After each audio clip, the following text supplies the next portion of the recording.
Le Seigneur n'aime pas le vide. Et nous allons inviter ici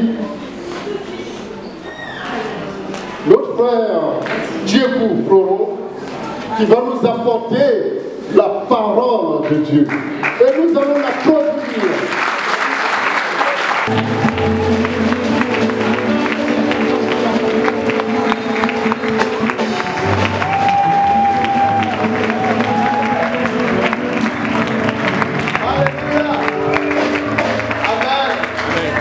Amen. Est-ce que vous savez qu'il y a une puissance dans l'acclamation du Seigneur? Alléluia. Quand on acclame le Seigneur, on lui donne toute la place. On lui donne, Seigneur, viens régner. Et par l'acclamation, les chaînes tombent. Par l'acclamation, les choses se libèrent. Et je crois ce matin, Dieu va faire. Alléluia. Amen. Amen. Amen. Alléluia.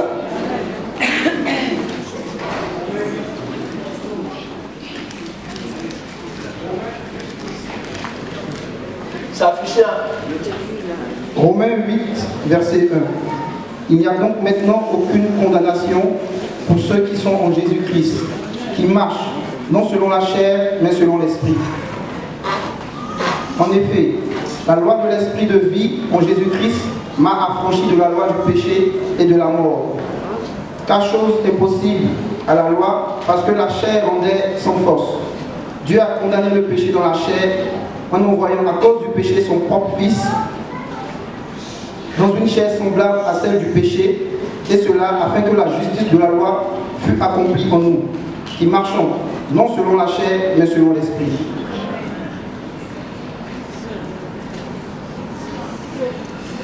Il faut continuer. Ceux en effet qui vivent selon la chair s'affectionnent aux choses de la chair, tandis que ceux qui vivent selon l'esprit s'affectionnent aux choses de l'esprit. Amen. Et au moins il faut prier pour la parole. Nous te rendons grâce, notre Père et notre Dieu. Ce n'est pas en vain, ô Père, si nous sommes présents pour notre Père et notre Dieu. Parle à nos cœurs. Au nom de Jésus, nous prions. Amen. Amen. Amen. Alléluia. Que le Seigneur soit béni ce matin. Amen. L'épître aux Romains est écrit par l'apôtre Paul. Et dans ce chapitre 8 exactement, il va beaucoup mettre l'accent sur l'esprit. Il va beaucoup mettre l'accent sur le Saint-Esprit en un mot. Et c'est pour cette raison, quand nous lisons bien, l'apôtre Paul nous encourage d'avoir une vie remplie de l'esprit. Une vie remplie de l'esprit est une vie animée, une vie dirigée, une vie conduite par le Saint-Esprit. Si nous disons que nous avons l'Esprit de Dieu, l'Esprit de Dieu doit diriger notre vie. Alléluia. Et c'est l'encouragement qu'il fait. Il dit non, frère, ne vous perfectionnez pas aux choses de la chair. Ne vous perfectionnez pas aux choses périssables, mais perfectionnons-nous aux choses de l'esprit. Alléluia.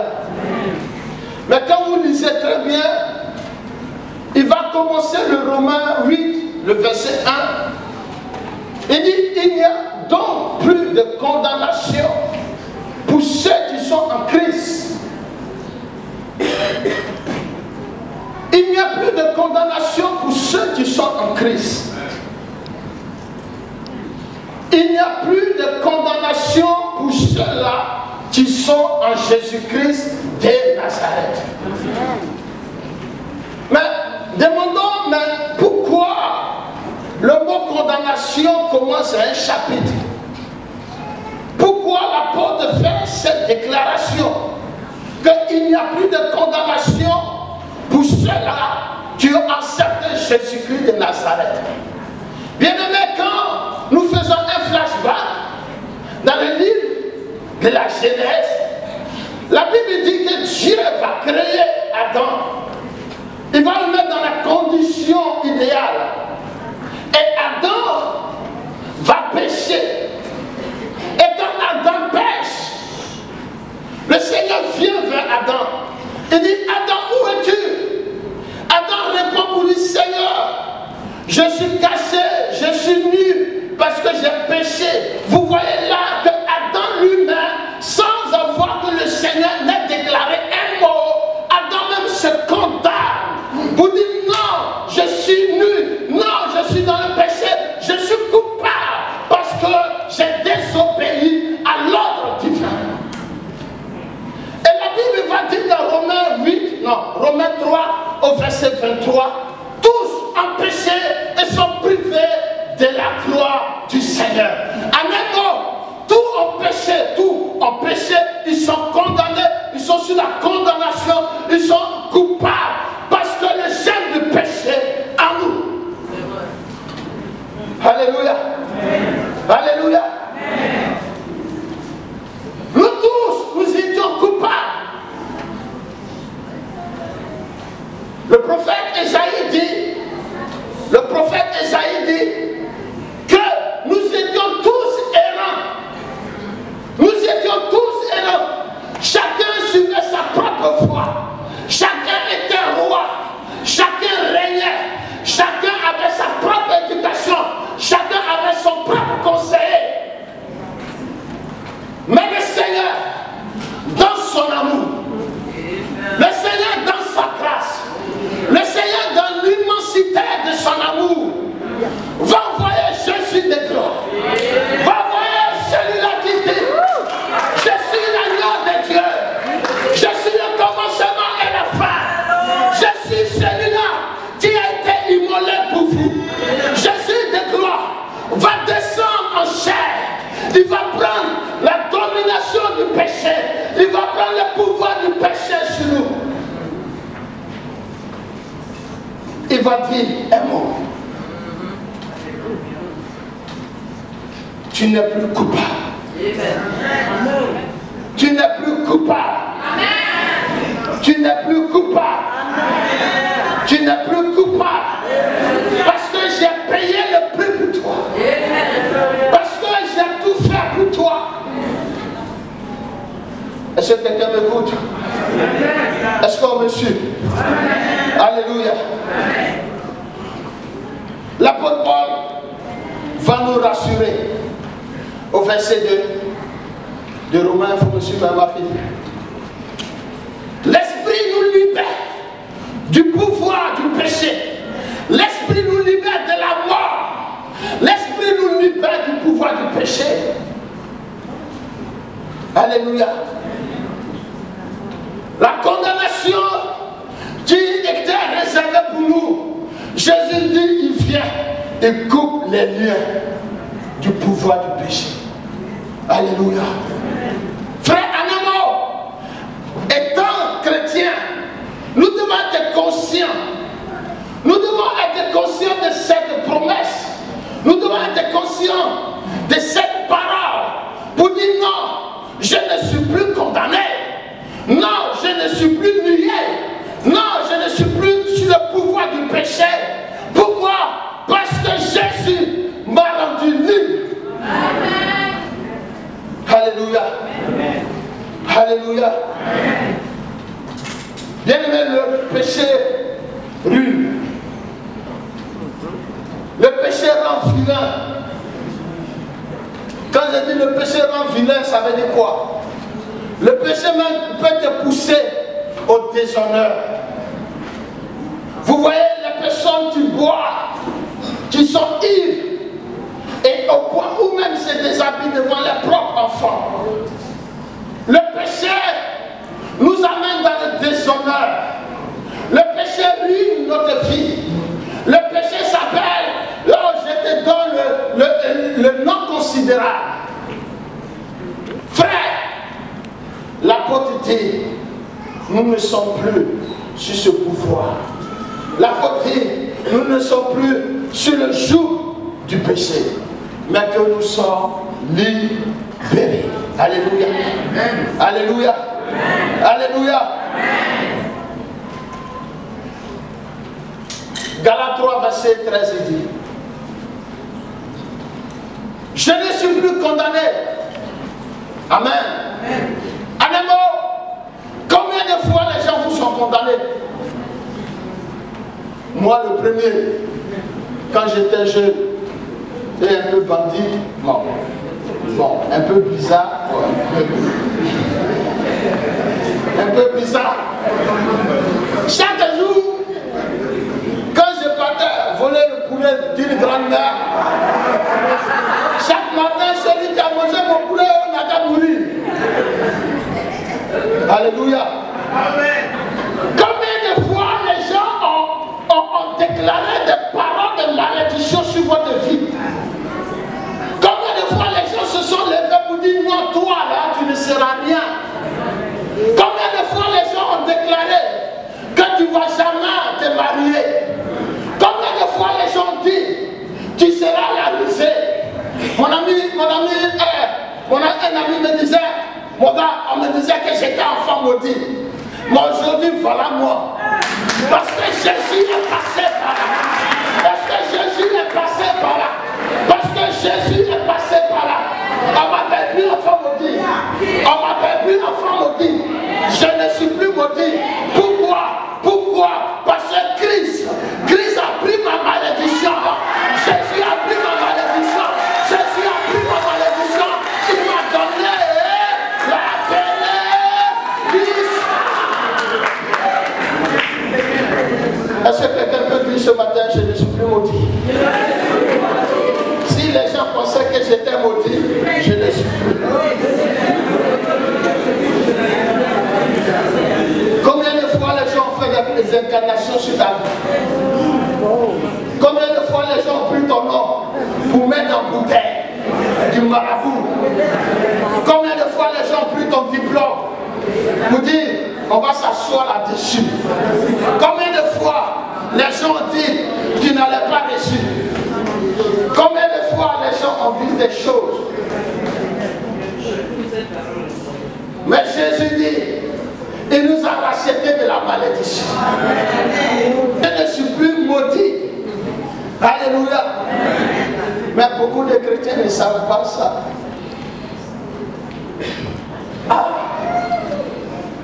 Si ma vie est comme ça, mon grand-père m'avait dit quelque chose. Et on dit qu'on est chrétien. On dit, mais souvent même le pire, c'est qu'on parle la langue. Souvent même, on dit qu'on chante la langue. Et on a encore ces paroles du grand-père qui a dit que non, toi là, tu ne vas rien devenir.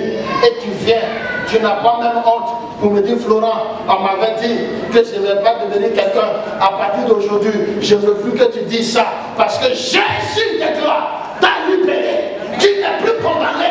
Tu n'es plus condamné. Si l'ennemi avait dit que la condamnation était pour toi, si l'ennemi avait prononcé que l'échec allait être ton partage, aujourd'hui, ce matin, je veux simplement te dire que c'est la bénédiction, la réussite qui sera ton partage. C'est la réussite qui sera ton partage.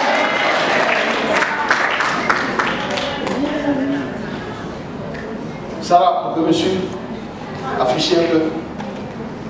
Je suis plus maudit.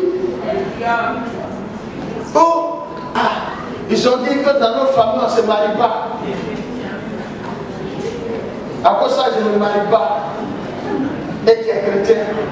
Il faut dire, et puis je suis chrétien dans ça. Il faut répéter à moi, il ne faut pas me honte. Et je suis chrétien dans ça. Et encore monsieur. On dit que dans nos familles, on ne se marie pas. Et toi, tu dis que tu es chrétien. Et tu le dis. On a dit que dans nos familles, là, on ne se marie pas. Et toi, tu le dis. Amen. Je ne comprends pas. Alléluia. Est-ce que tu as réellement attrapé le Seigneur Jésus? Le troisième petit point. Alléluia. Tu crois ce matin que Jésus l'a libéré. Amen. Tu crois ce matin que Jésus l'a libéré. Alléluia. Alléluia.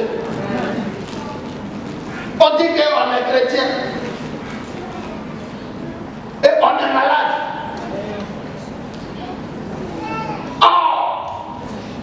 dit dans Esaïe, j'ai pris votre infirmité, j'ai pris votre maladie sur moi, Jésus-Christ. Non, en un mot, un chrétien, tu peux tomber malade, tu peux avoir une maladie, mais cette maladie ne doit pas te freiner. Tu ne dois pas dire chaque jour je suis malade. Tu dois confesser que je suis guéri. Tu dois dire chaque jour que je suis guéri. Pour toi, la maladie n'est rien. La maladie ne doit pas te ronger. Mais combien de fois la maladie règne et ronge les chrétiens? Il dit, il nous donne la vie. L'Esprit nous donne la vie physique. Amen. Amen. Amen. C'est pour ça qu'il dit, je renouvelle. Je vous donne la force comme l'aigle. Alléluia. Quand tu es malade, le Seigneur vient, il enlève toute pureté. Tout ce qui est pur, impur, et te donne la force. Alléluia. Alléluia. Alléluia. Il régénère nos corps physiques. Et c'est pour cette raison, ce matin, je le crois fort dans mon esprit. Si quelqu'un est malade, si quelqu'un a le sida, si quelqu'un est cancéreux, si quelqu'un est boiteux, si quelqu'un est malade, je le crois. Parce que le Seigneur dit, il renouvelle nos cellules. Il est celui-là qui guérit. Et je confesse cette parole dans la vie de celui-là qui est malade. Si tu es là, si le médecin t'avait condamné, que tu allais mourir, si le médecin avait dit que tu n'allais pas passer 1 mois, 2 mois, moi je te le dis ce matin, Jésus-Christ sur son trône, c'est l'air pour toi. Il te guérit. Jésus te guérit. Jésus te libère. Jésus te restaure. Jésus te libère. La maladie n'a plus de place. La maladie n'a plus de place. Continue un peu. Alléluia. Alléluia. Amen. Tu crois ce matin qu'il n'est plus coupable.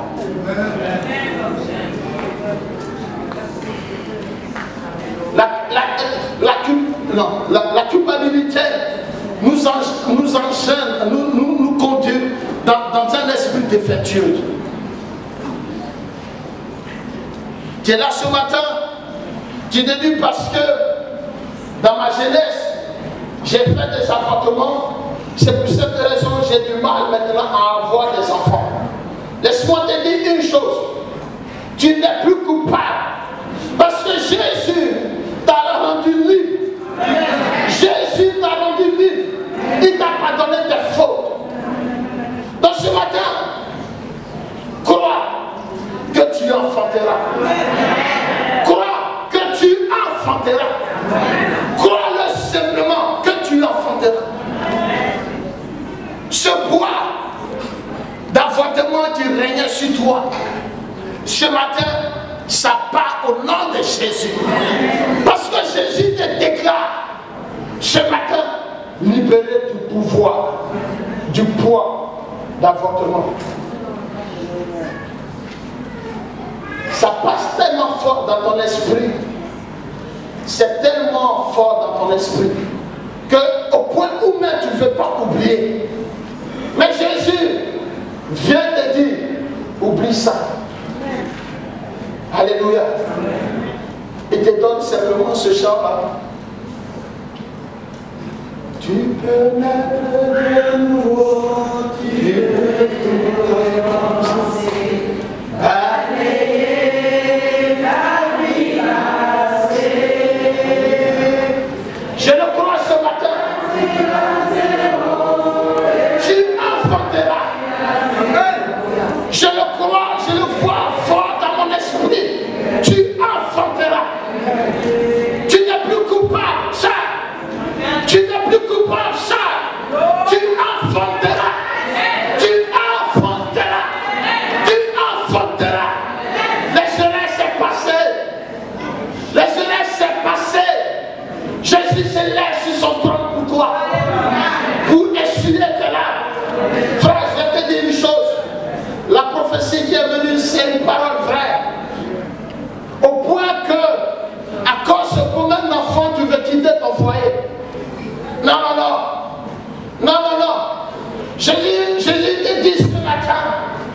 Reste, il essuiera tes larmes. Il va essuyer tes larmes. Il va essuyer tes larmes. Même si tes beaux-parents, des chasseurs, des chuteurs, je te le dis ce matin, tes pleurs vont s'arrêter aujourd'hui. Tes pleurs vont s'arrêter aujourd'hui. Il faut dire, je ne suis plus coupable. Je ne suis plus coupable. Je ne suis plus coupable. Je ne suis plus coupable. Je ne suis plus coupable. Bon, ça c'est passé.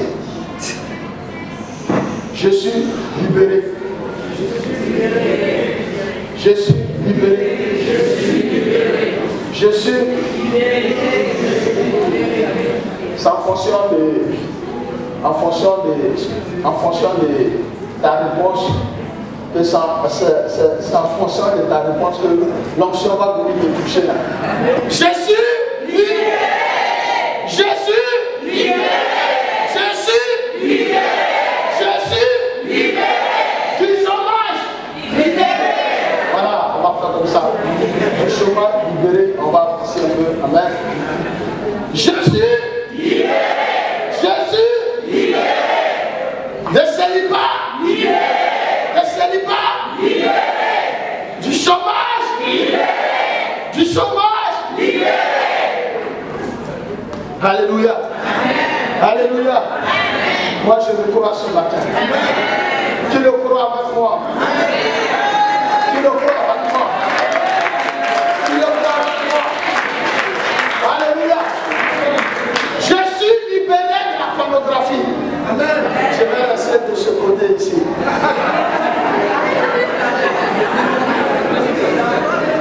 Je vais rester de ce côté. Je suis libéré de la pornographie.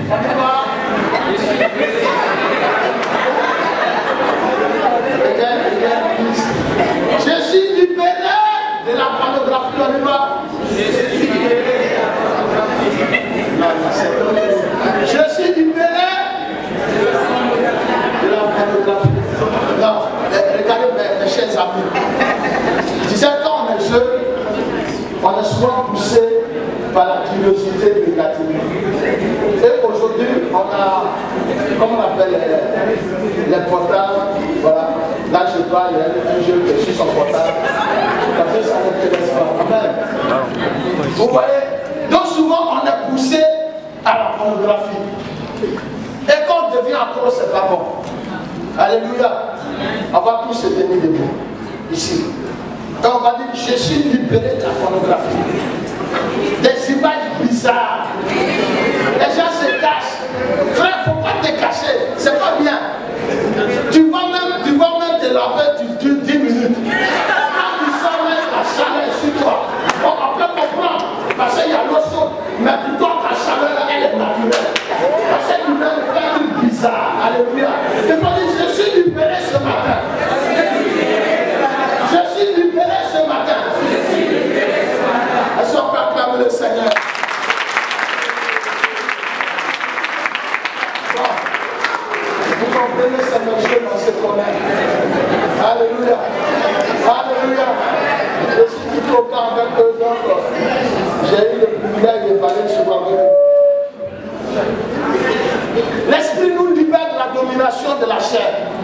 Juste un point sur ça. L'esprit nous libère de la domination de la chair. L'esprit de Dieu nous rend capable de vivre une vie agréable. Amen. Qu'est-ce que c'est la chair? Qu'est-ce que c'est la chair?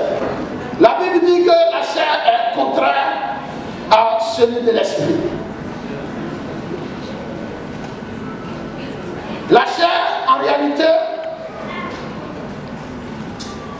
c'est le désir naturel. Au lieu que le Saint-Esprit soit au contrôle, c'est la chair qui domine notre vie. Amen.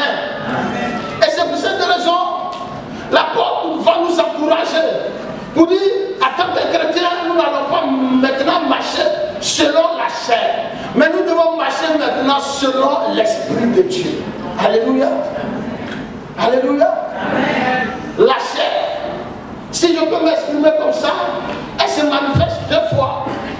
Elle se manifeste intérieurement et extérieurement. La chair, c'est les rancunes. Il dit, l'Esprit de Dieu nous libère de la domination de la chair. Donc, en tant que chrétien, la rancune ne doit plus régner dans notre vie. En tant que chrétien, la haine ne doit plus régner dans notre vie. En tant que chrétien, nous devons nous examiner chaque jour pour dire, ah, c'est la colère qui règne. C'est la rancune qui règne. Et ces choses-là, on ne les voit pas. Quelle fois vivre la colère? C'est pour cette raison que je parlais de la chair intérieure. C'est en nous. Amen. Pour un cas de tout, tu te mets dans tous tes états. Et les gens se disent, mais est-ce que la personne est chrétienne? Et après tu vas dire, ouais, Jésus m'a aimé, je suis en paix, il a essuyé mes larmes, il a garanti ma vie. Souvent quand c'est devant moi, il dit, mon frère, il faut des terres. Avec ce que tu viens de faire, Jésus t'a libéré? Non. Nous devons, en tant que chrétiens, nous devons avoir une vie. Nous devons faire le curage. Vous voyez les tuyaux de canalisation, souvent l'eau passe, mais quand c'est rempli, ça refoule. Quand c'est bouché, ça refoule. Au point où même les chrétiens, la rancune, la colère, ils se méfient. On se méfie. Tout cela règne dans notre vie. Et on dit, viens, Esprit de Dieu. Mais il va venir où? Il n'y a plus de place. Il va venir où? Est-ce que monsieur? Il n'y a plus de place. Il va venir où? Est-ce que quelqu'un m'écoute? Est-ce que quelqu'un m'écoute? Ça va venir où? C'est bouché. On a besoin de déboucher. Mais le prophète Zacharie était tellement fort. Il dit, ce n'est ni par la force, ni par l'intelligence, mais c'est par l'Esprit de Dieu. C'est Dieu qui débouche nos vies. C'est Dieu qui enlève tout ce qui est souillé, tout ce qui est rendu, tout ce qui est colère, pour nous rendre libres. Et qui libérer de la domination de la chair. À chaque fois quand je parle de ça, vous dites, mon petit, souvent les gens sont bizarres, ils m'appellent mon petit. Je dis, ouais, mon petit, ce que tu dis là, c'est parce que tu as écrit. Mais si en réalité c'est vrai, oui, c'est possible. Quand le Saint-Esprit règne, on devient un chrétien colombe. Un chrétien colombe, ça veut dire que c'est quelqu'un qui est toujours là pour la peur, la paix. Il ne veut pas où il n'y a pas là. S'il peut même se coucher, s'il peut même s'agenouiller. Parce qu'il a fini avec tout ce qui était colère. Il a fini avec tout ce qui était rancune. Il a fini avec tout ce qui était chose bizarre. C'est Jésus qui règne. Alléluia. La chair extérieure, là ça a commencé. Le soleil est sorti. Hier je me promenais un peu. On voit maintenant les choses bizarres, les habillements. La chair nous emmène dans une dépravation. Quand on est conduit par la chair, on est poussé par la dépravation. On veut me regarder. Donc ça dit bizarrement, ah sœur, mais tu peux te cacher, on peut te voir. Si le Seigneur a orienté pour toi là, on dit à Bouddha, ça va sortir. Pourquoi tu as te des trucs bizarres, habillement bizarre. Amen. Et souvent les démarches, je ne comprends pas. Il faut bien marcher. Alléluia. Il faut bien marcher. Elles sont répétées avec moi. Il faut bien marcher. Il faut bien marcher. Il faut bien marcher. Voici les œuvres de la chair. Qu'on est conduit par la chair, c'est ça. Qu'on est conduit par la chair, c'est ça. Alléluia. Quand tu es chrétien, tu es un jeune frère, tu ne dois plus être conduit par la chair. Amen. Tu ne dois plus être tombé des filles. Encore quand les jeunes filles pleurent. Parce que tu parles ici, tu parles ici, tu parles ici. Amen. Il faut arrêter. Amen. Amen. C'est pour ça que moi j'ai dit à mes jeunes, si un frère vient et te dit qu'il t'aime, il faut dire viens voir tonton. Comme ça on sait. Quand le même seul frère, il peut parler 3 fois et c'est pas bien. Alléluia. Soyons conduits par l'Esprit de Dieu. Amen. Amen. Alléluia. Alléluia. Alléluia.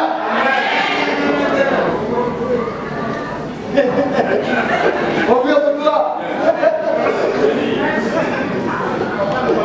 Alléluia. On va finir sur ce dernier point et on va prendre le temps pour prier.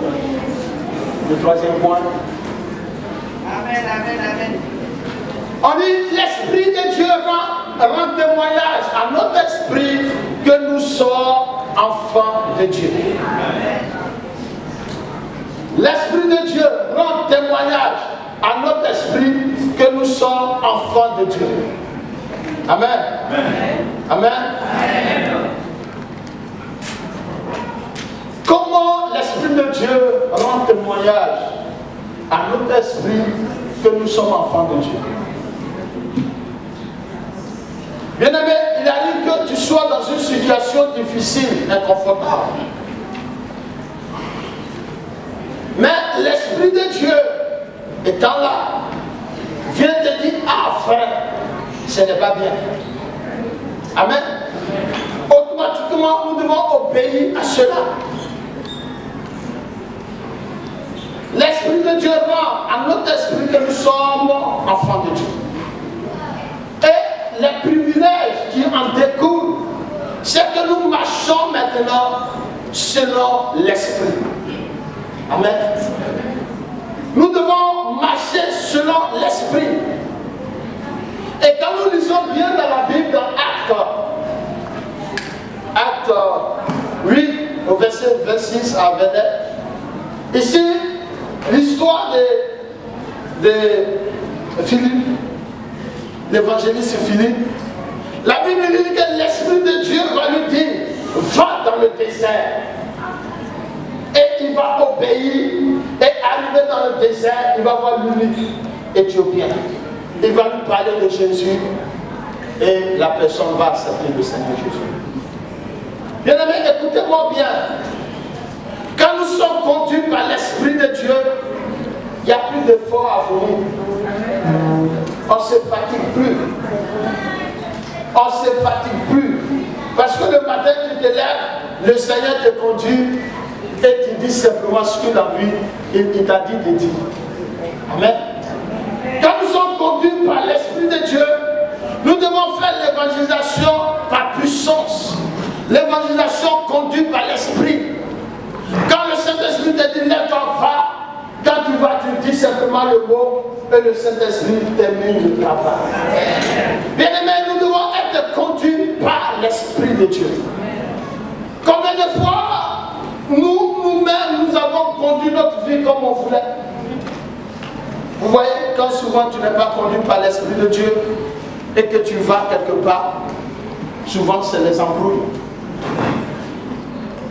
Quand tu n'es pas conduit par l'Esprit de Dieu, et souvent c'est pour aller régler des problèmes, tu arrives là-bas, toi tu étais venu pour arranger du blague. Parce que tu n'es pas conduit par l'Esprit de Dieu. pour dire est-ce que je peux aller? Bien aimé, logiquement, si dans nos églises, on était conduit par l'Esprit de Dieu, il ne devait pas avoir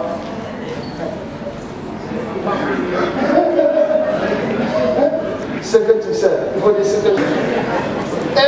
Il faut dire ce que je sais. Alléluia. On ne devait pas avoir des histoires. On ne devait pas avoir des critiques. On ne devait pas se battre. On ne devait pas avoir des camps. Mais ce n'est pas quelque chose de nouveau. Hein. Il est arrivé un moment, Paul et Apollos. Les chrétiens disent non, je suis de Paul. L'autre dit non, je suis d'Apollos. Et Paul était conduit par l'Esprit de Dieu. Il dit, l'autre a semé, moi j'ai arrosé, et c'est le Seigneur qui est glorifié. Amen. Qui veut que le Seigneur soit glorifié ce matin? Qui veut que le Seigneur soit glorifié ce matin? Qui veut marcher selon l'Esprit de Dieu? Amen. Amen. Je ne vais plus finir, je ne vais pas finir. Ouais, je vois que vous êtes un peu fatigué, je vais m'arrêter là. Sinon, il y avait encore, je suis conduit par l'Esprit de Dieu, il y avait encore des points, mais je vais m'arrêter là. On va se tenir debout tout simplement.